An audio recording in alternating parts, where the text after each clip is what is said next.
مگر یہ خوبصورت بات میں یہ عرض کرنا چاہتا ہوں کہ نبی پاک صلی اللہ علیہ وسلم اللہ نے فرمایا تھا بیٹے لے کر آؤ، تو سرکار حسن و حسین کو کیوں لے کر آئے؟ حسن و حسین کو کیوں لے کر آئے؟ ایک تو سبب یہ تھا حضور کے بچے ہی فوت ہو گئے تھے، سرکار کو اللہ نے 4 بیٹے عطا فرمائے تھے، 4 ہی بیٹیاں تھی آقا کی، اور بیٹے بھی کتنے تھے؟ 4 ہی بیٹے تھے، اور چاروں بیٹے بچپن میں ہی جب وہ ماں کا دودھ پیتے تھے تو فوت ہو گئے تھے۔ کوئی بچہ بھی ان میں سے دودھ پینے کی عمر سے بڑا نہیں ہوا، اس لیے نہیں بڑا ہوا کہ اگر حضور کا کوئی بیٹا بڑا ہوتا تو ممکن تھا کہ حضور کے بعد اس کو نبی بنا دیا جاتا، کہ جیسے پہلے رسولوں کی اولاد رسول ہوتی تھی تو حضور کا بیٹا بھی رسول ہونا چاہیے، بلکہ اس کا زیادہ حق ہے۔ اگر اور نبیوں کی اولادیں نبی بنے تو ہمارا نبی تو امام الانبیاء ہے، ان کی اولاد تو زیادہ نبی بننے کی حقدار ہے، مگر اللہ تعالیٰ کو یہ بات پسند نہ آئی، اور عقیدہ ختم نبوت کے تحفظ کے لیے آقا نے اپنے 4 بیٹوں کی قربانی عطا فرما دی۔ اور یہ باتیں لمبی ہو رہی ہے، تو حضور کا بیٹا اس وقت اپنا جسمانی اپنا صلبی بیٹا کوئی نہیں تھا، تو حضور حسن و حسین کو لے کر نکلے، اور اس وجہ سے بھی حسن و حسین کو لے کر نکلے۔ اللہ کو منظور یہ تھا کہ قیامت تک حضور کی نسل ان دونوں نواسوں کے ذریعے چلائے۔ سبحان اللہ۔ آج دنیا میں جتنے سادات موجود ہیں، جیسے شاہ صاحب ہمارے پاس تشریف فرما ہیں، اللہ تعالیٰ ان کو سلامت رکھے، دنیا میں جو سادات پھیلے ہوئے ہیں یہ سارے کے سارے حسن و حسین سے جو ہے ان کا سلسلہ شروع ہوا ہے، اور اللہ نے فرمایا اپنے بیٹوں کو لے کر نکلو، سرکار اپنے نواسوں کو لے کر نکلے، اور اللہ تعالیٰ کے حکم کو پورا کر کے بتا دیا کہ ان 2 بچوں کا حکم میرے نزدیک بیٹوں والا ہے، یہ سرکار کے بیٹے ہیں، اور بیٹے اس لیے بھی تھے کہ اللہ تعالیٰ نے ان کی شکلیں بھی مصطفیٰ والی بنائی۔ یہ قدرت کے سارے فیصلے۔ واہ واہ سبحان اعلیٰ حضرت نے کیا خوب فرمایا، واہ کیا فرماتے ایک سینے تک مشابہ اور ایک وہاں سے پاؤں تک۔ واہ واہ دونوں حضور کے بیٹے ہیں، یہ جسمانی طور پر بھی حضور کی شکل و صورت بنتے ہیں، ایک سینے تک مشابہ اور ایک وہاں سے پاؤں تک، خط توأم سے لکھا ہے یہ 2 ورقہ نور کا، خط توأم سے لکھا ہے یہ 2 ورقہ نور کا۔ اللہ تعالیٰ نے حضور کی اولاد ان دونوں بچوں سے چلائی، اور ان کو قرآن میں حضور کے بیٹے قرار دیا، سرکار نے بھی ان کو اپنے بیٹے قرار دیا، اس لیے ہم قیامت تک آنے والے سادات کا احترام کرتے، اس لیے کہ یہ سرکار کی اولاد چل رہی ہے۔ سبحان اللہ۔ ہم تو ساری اہل بیت کا احترام کرتے ہیں، حضور کے خاندان کے بچے کا احترام کرتے ہیں، اور ان سے جو احترام کرتا ہے اللہ تعالیٰ اس کا درجہ بلند کرتا ہے۔ شیعہ لوگوں کو یہ ہمارے ساتھ یہ خام خواہ کا جھگڑا ہے، الحمدللہ ہم تو اہل بیت کے بچے کے ساتھ محبت رکھتے ہیں، اور کیوں رکھتے ہیں کہ ان کی رگوں میں کملی والے آقا کا خون دوڑ رہا ہے، ہم ان کو اس لیے ان کے ہاتھ چومتے ہیں۔ ہم سادات کرام شاہ صاحب قبلہ ان کو ہم نے اپنے سر کا تاج بنایا ہے، سبحان اللہ، اور سادات یعنی سید ہمیں جہاں نظر آئے ہماری نظریں عقیدت سے جھک جاتی ہیں۔ کیوں جھکتی ہیں؟ اس لیے کہ یہ میرے آقا کی اولاد ہے، یہ تو بڑی نسبت ہے، ہم تو نسبت کا احترام کرنے والے۔ سچی بات تو یہ ہے کہ جو ذرے سرکار کی نالین سے لگ جاتے ہیں وہ بھی عرش سے افضل ہو جاتے ہیں۔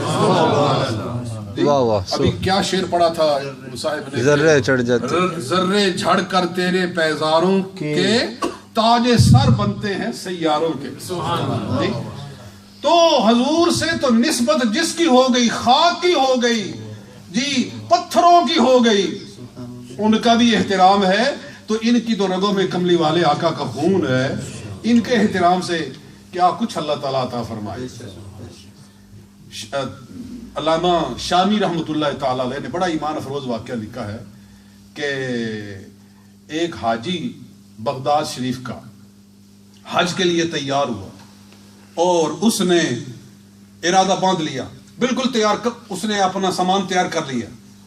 ایک سید زادی اس کے پاس آ گئی سبحان اللہ، اور اس نے کہا کہ حاجی صاحب آپ حج پر جا رہے ہیں، آپ نے پہلے بھی حج کیے ہوئے ہیں، آپ کا حج فرض کوئی نہیں، وہ ادا ہو چکا ہے، اور میں غریب ہوں، میں سرکار کی اولاد ہوں، اگر آپ میری مدد کر دیں تو میں روز قیامت اگر بخشی گئی تو میں جنت میں نہیں جاؤں گی جب تک کہ آپ کو نہ ساتھ میں لے جاؤں. میں سرکار سے آپ کی شفاعت کروں گی، اگر میں بخشی گئی تو میں آپ کو میں شفاعت کروں گی. حاجی سرکار کا عقیدت رکھنے والا تھا، سنی تھا، اہل سنت و جماعت تھا. اس نے کہا بالکل ٹھیک ہے. اس کے دل میں ایسی بات آ گئی کہ حج تو میں نے کیے ہوئے ہیں، اگر ایک نہیں بھی کروں گا نہیں تو آئندہ پھر کر لیں گے. اس نے ساری جو تیاری تھی، جتنا پیسہ تھا سارا اس نے اس کو دے دیا، سبحان اللہ، سرکار کی صاحبزادی کو دے دیا، سید زادی کو دے دیا، اور گھر میں بیٹھ گیا. لیکن دل میں خیال آ رہا ہے بار بار کہ میرا حج رہ گیا، میرا حج رہ گیا. جب حاجی واپس آئے، یہ در مختار میں امام شامی نے واقعہ لکھا ہے، حالانکہ فقہ کی کتاب ہے، فقہ کتاب ہے، مگر حضور کے اہل بیت سے محبت کی بات انہوں نے ذکر کی ہے کہ حاجی واپس آئے، حاجی ملتے ہیں، عربی ان کا یہ دستور ہے، کہتے ہیں تقبل اللہ منکا، ایک دوسرے کو مل کر کہتے ہیں تقبل اللہ منکا، حاجی صاحب اللہ آپ کا حج قبول کرے. حاجی واپس آئے، اس نے کہا چلو میں نے حج نہیں کیا، حاجیوں کا استقبال کرنا چاہیے. حاجیوں کو ملنے کے لیے گیا، استقبال کرنے کے لیے گیا.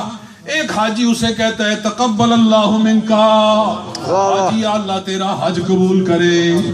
وہ کہتے ہیں میں نے حج نہیں کیا. کہنے لگا نہیں، میں نے میدان عرفات میں تجھے خود دیکھا ہے، تو نے حج کیا ہے. کہنے لگا نہیں کیا. دوسرا حاجی آیا، تقبل اللہ منکا، اللہ تیرا حج قبول کرے.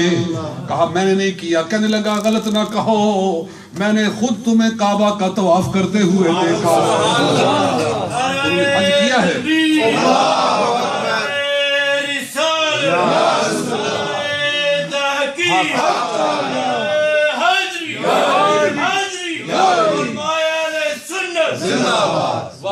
تیسرا حاجی آ گیا، تقبل اللہ منکا، اللہ تیرا حج قبول کرے. کہا میں حج پر نہیں گیا. کہنے لگا کہ غلط بات نہ کہو، میں نے روضہ رسول پہ کھڑے ہو کے تجھے سلام پڑھتے ہوئے دیکھا ہے. تجھے مدینہ میں دیکھا گیا، تجھے مکہ میں دیکھا گیا، تجھے طواف میں دیکھا گیا، تجھے مواجہہ شریف میں دیکھا گیا. کہنے لگا میری شکل کا کوئی حاجی ہوگا جس کو تم نے دیکھا ہوگا، میں نہیں گیا. بڑا پریشان ہے، سو گیا. ادھر اس کی آنکھ لگی، ادھر کملی والے آقا خواب میں آ گئے. سرکار نے آتے ہی فرمایا تقبل اللہ منکا، حاجی اللہ تیرا حج قبول کرے. سبحان اللہ، نعرہ تکبیر، نعرہ رسالت. سبحان کہنے اللہ. لگا یا رسول اللہ دنیا تو بھول سکتی ہے مگر آقا آپ تو ایک ایک کا چہرہ جانتے ہیں. واہ واہ، حضور جانتے ہیں، حضور جانتے ہیں. ابھی شعر پڑھا گیا، ہر غلام کا چہرہ، غلام کا چہرہ حضور جانتے ہیں. یا رسول اللہ آپ تو جانتے ہیں، آپ تو نہیں بھول سکتے. میں حج پر نہیں گیا. آپ فرماتے تقبل اللہ منکا. آقا نے ارشاد فرمایا ان اللہ تعالی خلق ملکا علی صورتک، اللہ تعالیٰ نے تیری شکل کا ایک فرشتہ پیدا کر دیا ہے.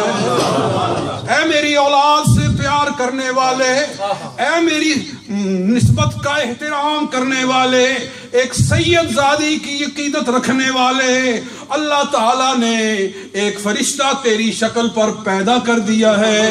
فَإِنَّهُ يَحُجُّ مِنْكَ إِلَى يَوْمِ الْقِيَامَةِ، قیامت تک وہ تیری طرف سے حج کرتا ہی رہے گا. نعرہ تکبیر، نعرہ رسالت، نعرہ تحقیق، نعرہ حیدری، قبلہ کاری صاحب. لوگ آئیں گے، ایک مرتبہ حج کریں گے، 2 مرتبہ کریں گے، 4 مرتبہ کریں گے، 10 مرتبہ کریں گے، مگر اے اولاد رسول کا احترام کرنے والے، تیرا حج قیامت تک چلتا ہی رہے گا۔ اس لیے ہم کہتے ہیں تیری نسل پاک میں ہے بچہ بچہ نور کا، تیری نسل پاک میں ہے بچہ بچہ نور کا، تو ہے نور تیرا سب گھرانہ نور کا، تو ہے نور تیرا سب گھرانہ نور کا۔ اور یہ جو ہم سادات کا احترام کرتے ہیں، اس کا حکم کملی والے نے خود دیا ہے، بے شک سرکار خود دیتے ہیں۔ ایک مسلم شریف میں حدیث ہے، بلکہ بخاری میں بھی ہے، بخاری اور مسلم دونوں کی متفق علیہ حدیث ہے۔ ایک صحابی ہے، ان کا نام ہے زید بن ارقم،